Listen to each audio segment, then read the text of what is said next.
আজব এই শহরের ঠিকানা। বর্তমান ঠিকানা কোথায়? হ্যাঁ, লিখে দিয়েছি স্যার। স্থায়ী ঠিকানা কোথায়? লিখে দিলাম যে কোনো কবরস্থান। কারণ এই পৃথিবীতে আমার আর কোনো স্থায়ী আশ্রয় নেই। কি আজব মানুষের জীবন! জন্ম থেকে মৃত্যু পর্যন্ত খুঁজে ফিরি একটুখানি ঠিকানা, কিন্তু শেষে সব ঠিকানা মিলে যায় মাটির বুকে। অল্প কফুটো জায়গার ভেতর, যেখানে নেই আর দোষারোপ, নেই বেতার হিসাব। কত শত মানুষের মাঝে আমি নিঃসঙ্গ, কত আলো ভরা শহরেও আমি আঁধারের সন্তান।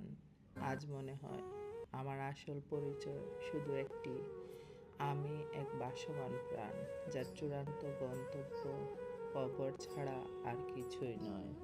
স্থায়ী ঠিকানা লিখে দিয়েছি স্যার, যে কোনো কবরস্থান।